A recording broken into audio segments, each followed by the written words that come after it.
Yashodanandana Bhajana Ranjana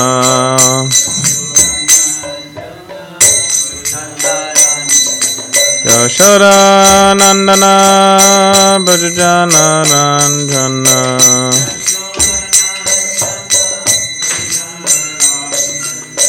Yamunatira Vanachari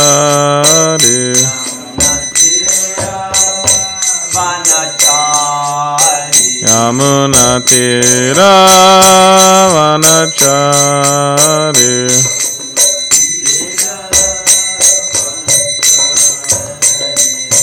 Jaya Radha Madhava Kunja Bihari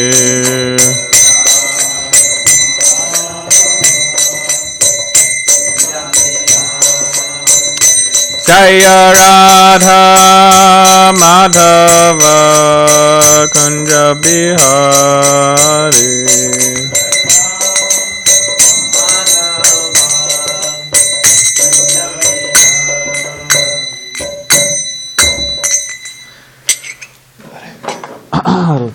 Jayam Vishnu Pad Paramahamsa Parivajikacharya Shotra Shotra Shri Srimad Isvanga Sesi Bhaktivedanta Swami Prabhupada Ki Jai Grantaraj Srimad Bhagavatam Ki Jai.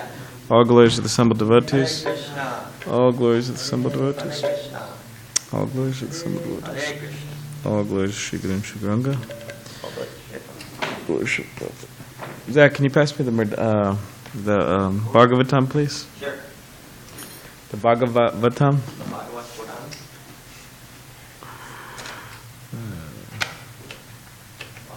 The Bhagavatam. Nobody realized that Ramana written Bhagavatam. Because you just read out Bhagavatam, but it's Bhagavatam. He put a double. He put VA. So it's Bhagavatam. Om Namo Bhagavate Vasudevaya. Om Namo Bhagavate Vasudevaya. Namo Bhagavate Vasudevaya. Om Namo Bhagavate Vasudevaya. Om Namo Bhagavate Vasudevaya. So this morning we were reading from Srimad Bhagavatam, Canto 3, entitled Status Quo, Chapter 25, The Glories of Devotional Service. We're on text 17. Tada Purusha Atmanam Kevalang Prakate Param Nirantarang Swayam Jyotir Animanam Akanditam Tada Purusha Atmanam Kevalang Prakate Param Nirantarang Swayam Jyotir Animanam Akanditam Tada Purusha Atmanam Kevalam Prakatir Param Nirantarang Swayam Jyotir Animanam Akanditam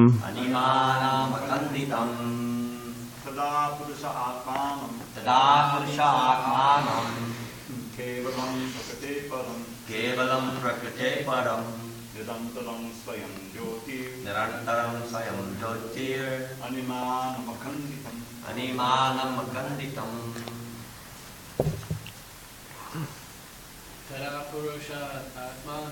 Tada Purusha Atmanam Kevalam Prakate Param Narantaram Swayam Jyotir Animanam Akanditam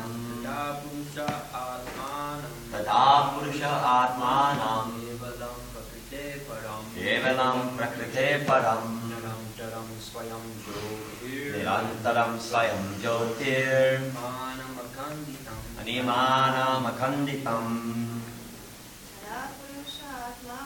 Tada Purusha Atmanam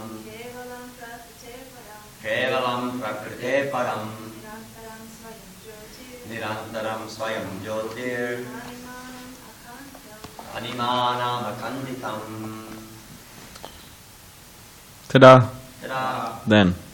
Purushaha. Purushaha. The individual soul. The individual soul. Atmanam. Atmanam. Himself. Himself. Kevalam. Kevalam. Pure.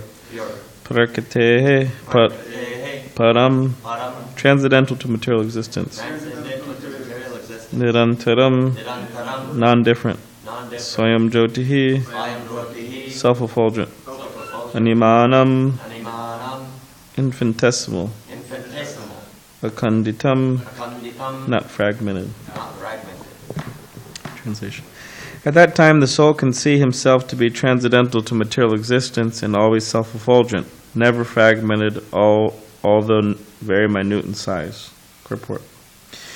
In the state of pure consciousness or Krishna consciousness, one can see himself as a minute particle, non-different from the Supreme Lord.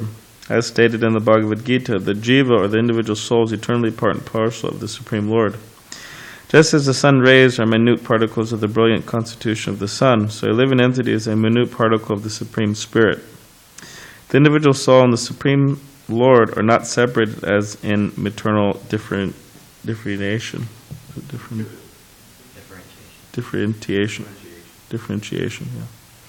The individual soul is a particle from the very beginning. One should not think that because the individual soul is a particle, it is fragmented from the whole spirit. Mayavad philosophy enunciates that the whole spirit exists, but a part of it, which is called the jiva, is entrapped by illusion. This philosophy, however, is unacceptable because spirit cannot be divided like a fragment of matter. That part, the jiva, is eternally a part. As long as the Supreme exists, his part and parcel also exists. As long as the sun exists, the molecules of the sun rays also exist. The jiva particle is estimated in the Vedic literature to be 1/10,000th the size of the upper portion of a hair. It is therefore infinitesimal. The Supreme Spirit is infinite, but the living entity of the individual soul is infinitesimal, although it is not different in quality from the Supreme Spirit. Two words in this verse are to be particularly noted. One is nirantaram, which means non-different or of the same quality. The individual soul is also expressed here as animanam. Animanam means infinitesimal. The Supreme Spirit is all-pervading, but the very small spirit is the individual soul. Akanditam means not exactly fragmented, but constitutionally always infinitesimal. No one can separate the molecular parts of the sunshine from the sun, but at the same time the molecular part of the sunshine is not as expansive as the sun itself. Similarly, the living entity by his constitutional position is qualitatively the same as the Supreme Spirit, but he is infinitesimal.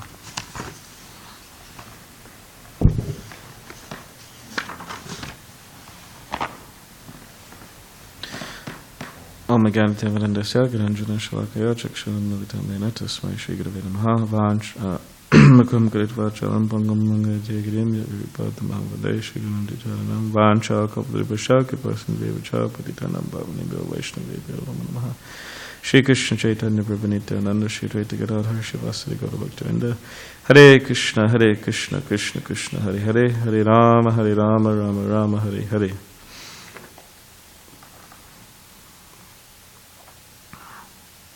So read the translation again. At that time, the soul can see himself to be transcendental to material existence and always self-effulgent, never fragmented, although very minute in size. So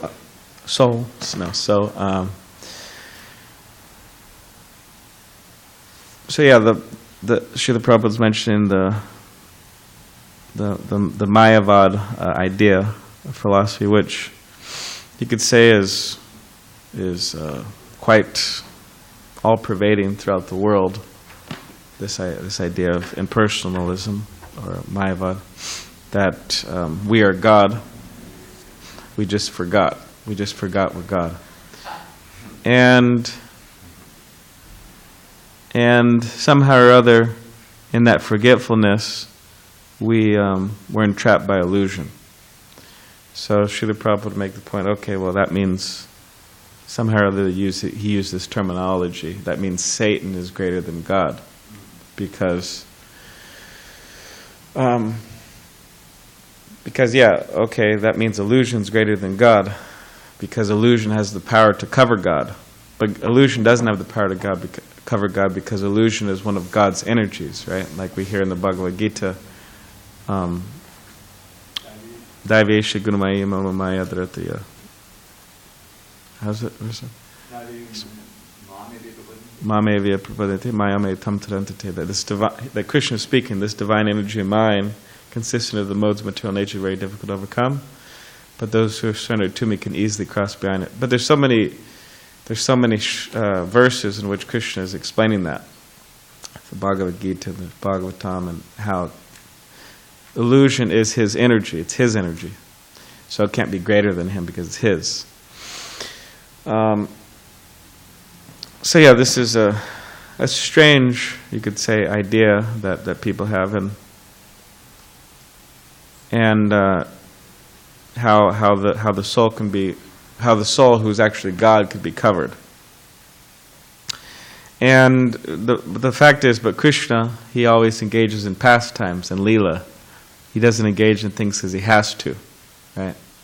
He engages in things out of pleasure and because he wants to. But we, in the material world, we have to engage in things because we have to, right? There's so many things we have to do, or else we'll be in trouble. Just like if we don't take care of our teeth, for example. Anyways, the idea just came to my mind somehow or other. But we floss, we brush, whatever we do, we see the dentist, this and that. And if we don't do that, then we have some problems, right? And then we have to pay $1,000 for a root canal, or for so many root canals, $9,000. You have 9 root canals, it's $9,000, right? And healthcare doesn't pay for that. Obama doesn't pay for that one. Because your teeth are not part of your body. Oh yeah. So yeah, that's what we have to do, or else we'll be in trouble. Or if people, like, for example, someone doesn't bathe for many days, they're going to be in trouble, they're going to smell and mode of ignorance like that. And other people are going to be in trouble too, people who are around them. Yeah, it's just disgusting. It's really gross. But, but Krishna, he's not confined by those things. Oh, he has to take care of his teeth. Right? His teeth will take care of themselves. Or he has to bathe. He may bathe, he may do something with his teeth. Actually, there are descriptions like that, Krishna bathing and dressing and all that. And there's actually descriptions. Not brush. Well, actually, I was just remembering reading some description of, I think, Krishna or Radha, but they have like a gold, tongue scraper. Anyways, so there's like that. So they may do it, but it's like, it's lila, it's pastime, it's service for devotees, like that. It's something to meditate on for us, for devotees. But they're not like confined by that. Oh, if they don't do it, they're in trouble. So there's so many logical ways in which people could understand, or we can understand, that we're not God. And of course, nowadays it's not like, we get a little, like people, they get business cards or something, and then they have a business card. Oh, I'm God, and they give it to somebody. Oh, nice to meet you, I've been looking for you, Whereas Tirthamaj, one time, Kanai and Tirthamaj they were driving down from L.A. and they met some guy, and this guy was just an ordinary guy or whatever, and he said, "Oh, I'm God," And then Tirthamaj and Kanai, they just started laughing, like hysterically. They said, "Oh, nice to meet you," but they just started laughing, like, making fun, you could say. And the guy got kind of mad, and he stormed off, and they just kept on laughing. But yeah, people may not give a card, okay, I'm God, right? But through their activities, they'll want to be like God. Like enjoyer, controller, proprietor, or owner of things like that. So, but there's an interesting thing here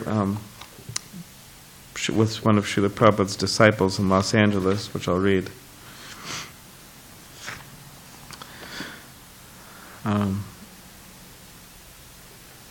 one day I brought a painting down by our artist Mulidar for Prabhupada's approval. On Prabhupada's request, Mulidar had reproduced on canvas the Srimad Bhagavatam jacket cover showing the spiritual sky. So everybody knows that, like so many planets with the Vishnus, and then there's the supreme planet Goloka with Krishna, Radha Krishna. As I held up the painting, Prabhupada began to explain the plan of the creation. First he pointed to where Krishna was and described how the entire creation was the expansion of Krishna's energy. The Vaikuntha planets, broad and effulgent, were unlimited in number. Then Prabhupada pointed to the corner of the painting where the material world was situated. Mahavishnu is lying down there, and millions of universes emanate from his skin holes. Probably use skin holes. Prabhupada said, each universe is filled up with unlimited numbers of living entities who inhabit all of the planets and stars. One of these planets is our Earth, and on this planet are many continents. On one continent there is America, and in America there are so many big cities. Here is Los Angeles, and in Los Angeles there is a street. So then we can imagine Prabhupada's looking at this painting of the Srimad Bhagavatam jacket and everything. Here in Los Angeles there is a street, La Cienega Boulevard. On this boulevard, among all of the buildings, is a temple of Lord Krishna. And in this temple there is one Tamal Krishna. He is there, and he is thinking that he is very important.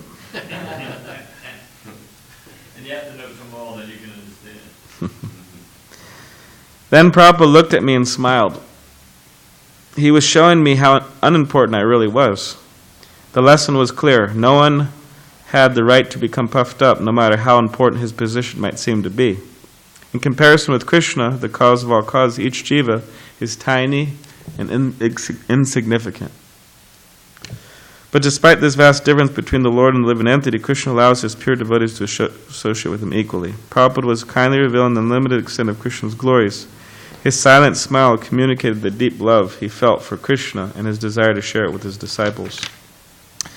So this one is not exactly related, but it is interesting. So I'll read the next one too, because it's about, it's related in some way, but it's about prasadam. Prabhupada sharing prasadam. There were other similar moments when Prabhupada would allow us to enter into the intimacy of his spiritual emotions. Once, after returning in the evening from the temple, we stepped into his room, which was lit only by the light over the altar. Radha and Krishna stood bathed in the soft light, which resembled the autumn moon in Vrindavan. Krishna, his body covered with jewels and fine cloth, played upon his flute, and Radharani, his eternal consort, held a garland of delicate jasmine flowers. When Prabhupada beheld their effulgent golden forms, he stood still and exclaimed, "Just see, Radha and Krishna are dancing tonight." And on another occasion, so this is about the one about the prasadam, Prabhupada offered me a luglu, which luglu is like a combination of all types of things, right? First you make bundis, those crunchy like Rice Krispies if it's done right. Yeah. Then you add dates, apricots, roasted almonds, walnuts, a pinch of camphor, not enough that a human being can taste, Prabhupada said, a mortal can taste. And if it's cooked right, it's both it's firm, it's not sticky, but it's soft and absolutely luscious. Yeah. So luglu. There it is. So Prabhupada offered me a luglu, which he had personally prepared, and asked that I please taste it and tell him how I liked it. Truthfully, I had never experienced any taste with which it could be compared.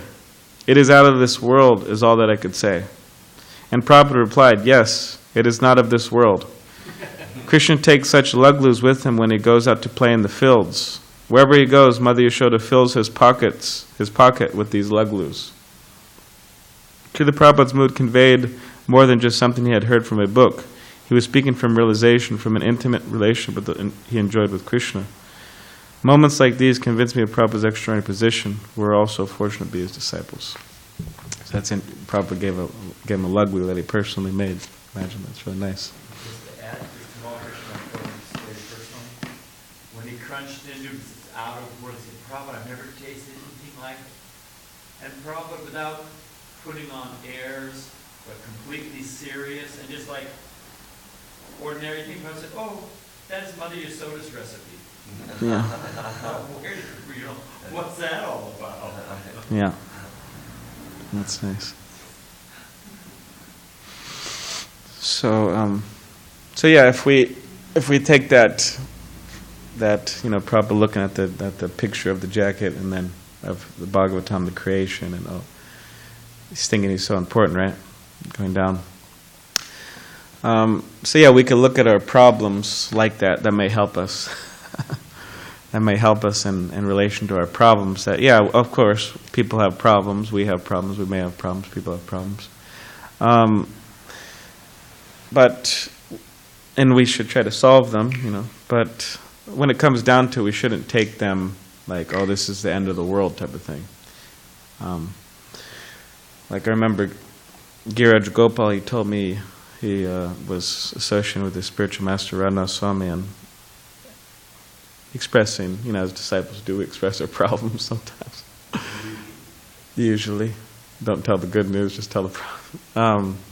We should tell good news too. But he was telling them some problems. And then Maharaj said, oh, how big is the universe? And then Giraj said, well, it's quite big. And then Maharaj said, okay, well, how big are your problems then? And then he kind of understood, okay, in perspective. And also, I just happened to be walking by the kitchen one time. I heard Radhanath Swami was giving the talk and make an interesting point. He was saying that. He said, I travel all over the world, and I talk with so many people, so many devotees, and they all come up to, sometimes they come up to me and tell me their problems. And he said, actually, but they're all very similar. They're all practically the same, But they come up to me like it's a special, like they have a special problem that no one else has, type of thing. But he's saying it's all the same. I thought that was interesting. So yeah, we have problems, and practically we all have the similar problems. I mean, to speak of the main problems, right? Birth, death, old age, and disease. We all have that in common. Problems of these bodies and the minds, this and that. But if we realize that we're not our bodies, if we realize that we're servants of Krishna, then this puts things into proper perspective, and we won't actually have to suffer as much as ordinary people would. We don't have to take it so seriously.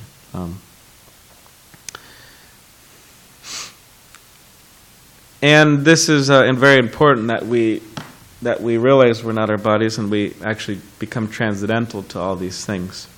Because even though people go on the spiritual path, again, they're bewildered by the conception, oh, I am my body, and then they fall into that whole materialistic mindset, and they get themselves in trouble.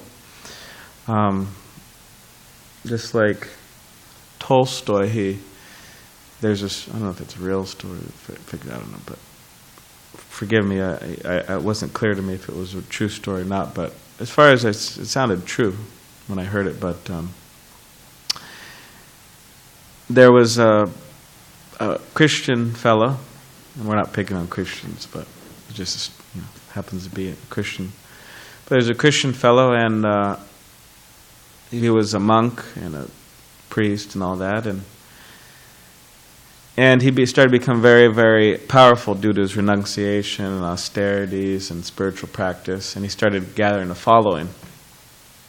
And then one night, he was in his cabin, and because people would come and visit him so much, it happened to be, it was cold and snowing and like a storm. A storm was happening. And a young woman came wanting shelter, from the storm. So then he allowed her to come into his cabin, and then, but somehow or other he was feeling lust towards this young woman. So what he did is he went to the other room. Yeah, and he probably made the motion. He cut off one of his fingers, to get rid of that. Yeah, that was right. Yeah, yeah, ruin the mood. Yeah. So then he goes on with his life, and becomes more famous. Oh, because he cut off his finger, and he had some mystic powers like that, and he kept on having following. So then, sometime afterwards, he brought his daughter there, and she was, I don't know, because every decade and they use different words to describe. I don't know what I'm supposed to say nowadays. People mentally challenged. Yeah. Okay. That's. Anyways, mentally challenged daughter with the ideal of him helping her. And I mean, interesting enough, she stayed there, and for God's sake, the guy, the monk, the priest, he fell in illicit connection with this woman, right? And then because he felt so bad, this and that, and of course it's embarrassment, and then he left, and he became like an ordinary person and just mixed with the ordinary crowd and like that. So in other words, I'm bringing this up because he didn't have this full realization, okay, I'm not my body. Cutting off the finger, he can't do that again. Yeah. This realization, I'm not my body, and what to speak of this, the higher taste. Because we have the stories of Haridas Thakur, right? In Haridas Thakur, he had full realization, right? He was on the highest level of love of God, and there were so many temptations, and fine, no problem. He actually converted the woman who was trying to cause him trouble into a devotee. She became a great saint. So it's extremely important that we develop that we develop that realization that, okay, I'm not my body, and I'm a spirit soul, and above that I'm a servant of Krishna, and we develop that higher taste. And that really rests, a lot of that rests on us actually giving proper meditation, respect, glorification of our predecessor acharyas, our spiritual master, and also Srila Prabhupada and the acharyas. As the verse that we sing in Mangalarti, right? Saksha Daritvaina Samasta Shastra Uktasit, right? Anyone want to say?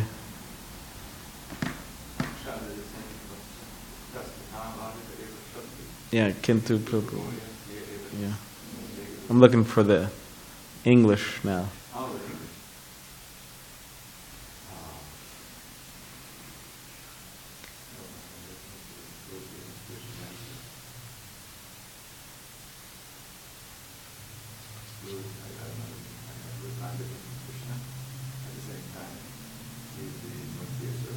Yeah.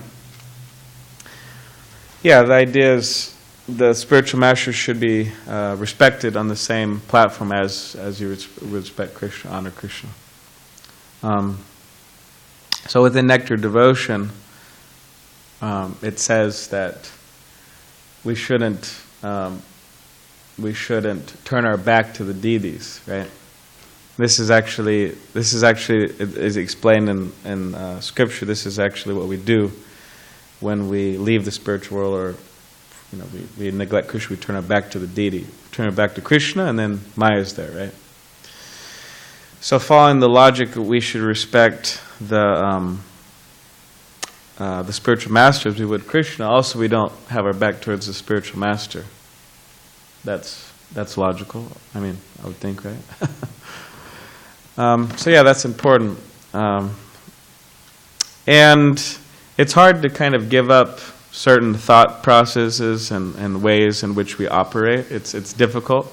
The example is given like you have a dog's tail, and then you try to straighten it out, but just like curls up, So yeah, so people, when I or people in general, they try to be Krishna conscious, just like, okay, the mind's like focused on Krishna, but it just like it goes back to its old ways, right? It's like so it's constant, but eventually unlike the dog's tail, it'll become, the consciousness will become straightened out.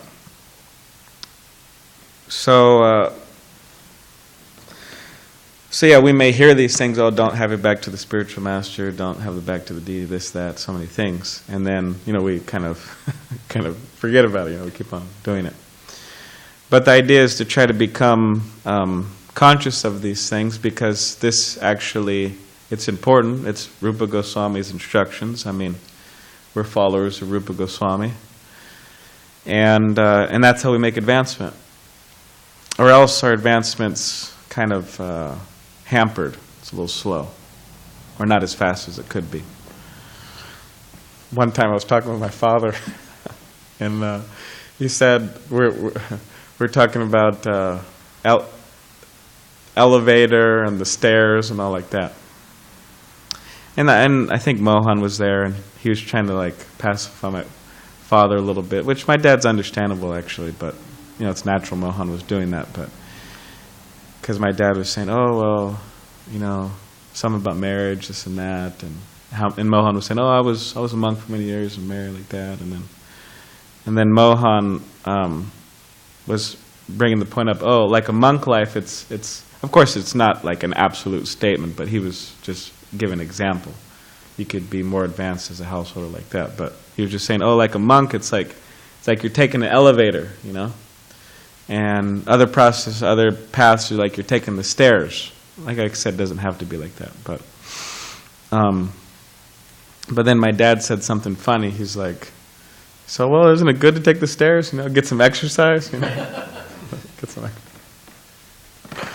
So, anyways, I don't know how we got off on that,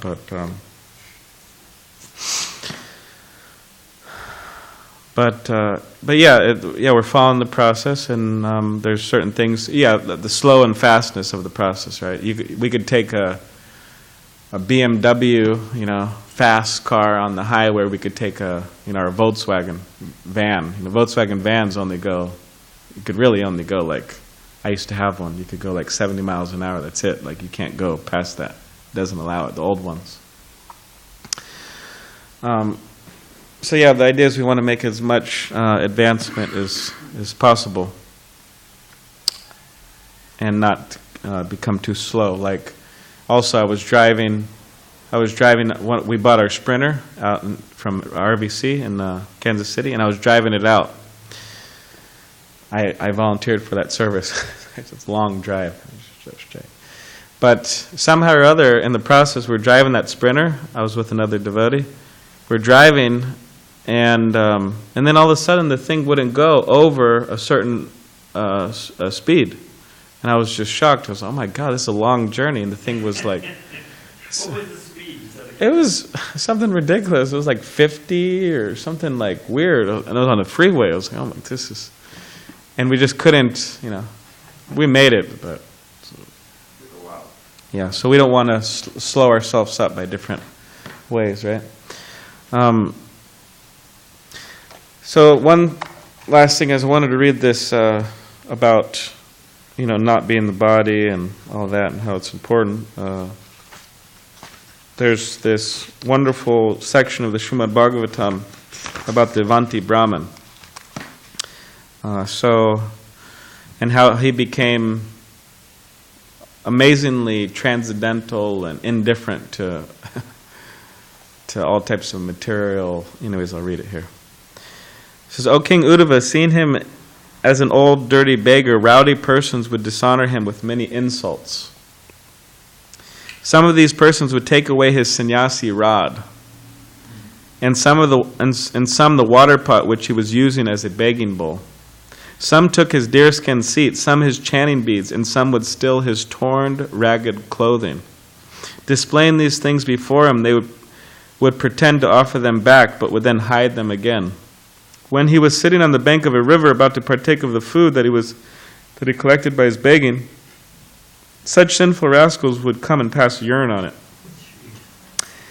And they would dare to spit on his head. Rude people, huh? Yeah, Avanti Brahman. Yeah. They would criticize and insult him, saying, "This man is just a hypocrite and a cheat. He makes a business of religion simply because he has lost all his wealth and his family threw him out." The Brahman understood that all his suffering from other living beings, from the higher force of nature, and from his own body was unavoidable, being allotted him by providence. And then he spoke the famous verse, Etam astaya paramatnishtam. I shall cross over the insurmountable ocean of nescience, ignorance, by being firmly fixed in the service of the lotus feet of Krishna. This was approved by the previous acharyas, who were fixed in firm devotion to the Lord, Paramatma, the Supreme Personality of Godhead. And then, so the point is being brought up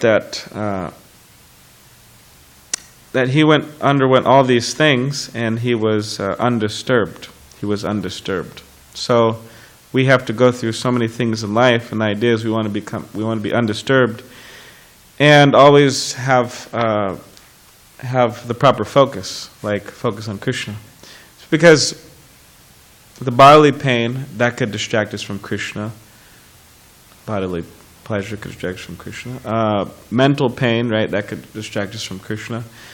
Disturbances, people, right, we could become distracted easily. So we want to get to the point where, just like the Savanti Brahman, whatever happens, of course, it's probably, anyways, but whatever happens, we have the proper focus, and we have that determination. And this needs to be taught to people, right, that they're not their bodies, and bring them to the transit of tolerance, right, this tolerance. Not that, like, for example, at schools, right, the little kids, they criticize each other, and it's getting worse, actually, really bad. And, they say, "Oh, you're fat," or "you're stupid," or "you're this," "you're that," or so many things. And people become really depressed over it, like really depressed. Low self-esteem, all these things. But if they're taught they're not their body, right? Hey, I'm not fat, I'm not stupid, I'm not anything, I'm the soul, right? It's important. And we should start teaching it in kindergarten. Yeah, it should be, yeah. And as Javita Prabhu came up with this saying, which I think you could correct me if I got a little off, but learn it, live it, and then give it, right? So you learn it, right? We learn it, we live it, and then we give it. That's the idea. It's based on the definition of Yeah. Learn it, live it, give it. Yeah. Okay. Does anyone have any? Yes, but. Just a few comments. You told that nice story about Tamal Krishna Maharaj. You also told me this, and the precursor to it was that he had become the temple commander in the Los Angeles temple. At that time there was maybe 15 temples, maybe 100 initiated devotees, and he was feeling quite proud. And he asked Srila Prabhupada, he said, "Prabhupada, I've got this very prestigious, powerful position. I don't want it to go to my head what to do." And that's when Prabhupada, brought that into the screen, look at his position in the universe. And you were talking about the monk cutting off his finger, the beautiful girl, and then Prabhupada tells a story. And Prabhupada was very handsome as a young man. I mean, Prabhupada was always effulgent and sublime. But if you look at pictures of Prabhupada as a young man, he was, like Omar Sharif, or I don't know, he was quite handsome, So Prabhupada, and remember, he was traveling for his the pharmaceutical business. Prabhupada would travel. And you read in Chaitanya Charitamrita, Prabhupada would take it. Actually, just use it as an excuse to visit all these Leela places, the rail lines and the roads are all described how to get there in Chaitanya Charitamrita. But Prabhupada was crisscrossing India by train. So Prabhupada tells a story that he was alone in a compartment late at night, and a beautiful prostitute came in and sat down next to him, to elicit his business. So when Prabhupada was shocked at first, and when Prabhupada realized what was happening, Prabhupada closed Prabhupada tells a story. He says, "I closed my eyes and I chanted as loudly as possible." Prabhupada said, "When I opened my eyes, she was gone." That just did the job. I think you should she's moving. You're not this guy. I'm moving on to the next guy. Yeah. So don't cut off your finger. Close your eyes and chant if you get in that position. Yeah. And Mukunda Maharaj. We need our fingers, Hare Krishna. Yeah, you all, like you told us, So, and Mukunda Maharaj told me the story. This lady was not quite in order. She was an initiated devotee, but had a lot of emotional issues. And well, here's the story. Mukunda Maharaj, Rama story told me that all of a sudden he saw Mukunda Maharaj in his gumption, nothing but his gumption, running down the street as fast as possible and pounding on Ramaswara's door. Let me in, let me in. So Rama said, and running after him was this girl, Leelati, was running after him. And what had happened, she'd slipped into Mukunda Maharaj's apartment. He was staying in LA at the time. That's Origins, Atma, Sonia, Higher Taste, Coming Back, produced all those books. So he went in to take a shower, and he pulled back the curtain, and there was Leelati in the, waiting for it. And he just took off like a jackrabbit and ran to the GBC Ramaswara, protect me, and slammed the door. So if it ever happens to you, run, or if you can't run, close your eyes and chant Hare Krishna at the top of your lungs. And this is for ladies too, because there's seducers on, multi-gender. So run as fast as you can to Balaram or me or Dravida. Or if you can't run, close your eyes and chant Hare Krishna at the top of your lungs. When you open your eyes, they'll be gone. All right. Just if I could round out that story about the Wagyu. It's here, and it's sweet. It's basically It is sweet. One time Prabhu gave me a Wagyu at Prabhu called. I always thought they were Wagyu. He asked me what my impression of it was, and when I tasted it, I couldn't believe the taste. I said, it's not of this world, Prabhu. It's not this world. Prabhu said, you're right. This is the same recipe that Mother Yashoda cooks for Krishna when he goes out to tend the cows. And Krishna likes him so much that he keeps extra in his pockets so that he can eat them throughout the day. When Prabhu was speaking, it was clear to me that it was Mother Yashoda's recipe, and that Prabhu knew it very well. There's another, they call it bundi laddu. Sometimes there may be a difference. That you get a bundi laddu or laddu, which is just the Rice Krispies. Mm-hmm. And Kamasundari Mataji, she makes them. They make them in South India. They make them all over India, but a lot of South India. And that's just the bundi. But the laddu, or maybe the laddu, is the one that's with the fruit and the nuts, and it's hard to make. Here's like with pastime. When I was in Brooklyn, I ate pasta at the time. And he was a great cook. He was a good cook. And he organized it too. He organized the whole temple, and we had this big laddu jugya. And we would take it out. He actually invented the square laddu. You could make a big. You cut it in the pan. So we had massive amounts, and we go on the subway, and people became mad after those laddus. They would come to the temple, they would say, where you guys been? I was over there 2 days. And it went on like that, we get a lot of, we'd have a little mantra in there, Those are the days then. Yeah. Prabhu was distributing books at the Port Authority. Fantastic. And it's illegal. I don't know what it is now, but it used to be illegal. You couldn't do it. And it was been thrown out so many times. So he was in there, distributing books. Gitas were flying out left and right. All of a sudden, one of New York's finest, one of those big cops, came up and tapped him on the shoulder. He said, well, this is it. I've been arrested somehow. I'm going to go to jail. I'll lose my whole Sankirtan day. The guy said, where are the sweets? And he forgot. He didn't have any laddus with him. And then the guy was getting kind of agitated, hey, Krishna, where's the sweets? So he remembered that he had a laddu he had in his lunch pack. So he went, got his lunch, and brought it and gave it to the guy. The guy just threw the whole thing in his mouth and said, hey, don't be caught without him. And then and left him alone. Stay right there, no problem. And one more laddu pastime. Again, Tamal Krishna Maharaj told me this. Prabhupada would sometimes take a shot with the devotees after the Sunday tea. And he would take a little bit, and then he would distribute from his plate, So the devotees were sitting 2 aisles, different temple president came to visit Prabhupada. Tamal Krishna Maharaj was there. And Prabhupada took a bite out of this laddu, and then put the rest of the laddu on Tamal Krishna Maharaj's plate. And Tamal said, in those days, they're all young men, he knocked off his first plate, transferred it to second plate.